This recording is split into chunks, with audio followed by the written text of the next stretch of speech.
Hiperbarinė oksigenoterapija yra gydymas padidinto slėgio deguonimi barokameroje. Jo metu žmogaus kūne deguonies kiekis padidėja net iki 10 kartų, todėl pagerėja organizmo gijimo ir regeneracijos procesai. Procedūrą paskiria ir apie ją papasakoja gydytojas specialistas. Pasiruošimas paprastas. Turėsite persirengti specialiais drabužiais. Visus asmeninius daiktus ir papuošalus privalėsite palikti saugojimui.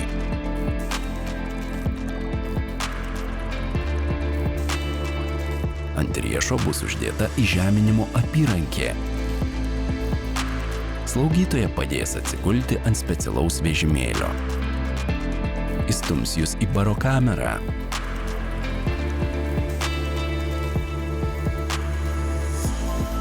Viso gydymo seanso metu jūs stebės ir su jumis bendraus medicinos personalas.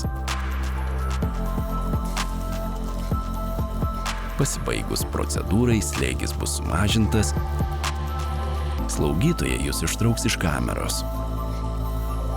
Iškart po procedūros galėsite grįžti į savo palatą arba vykti namo.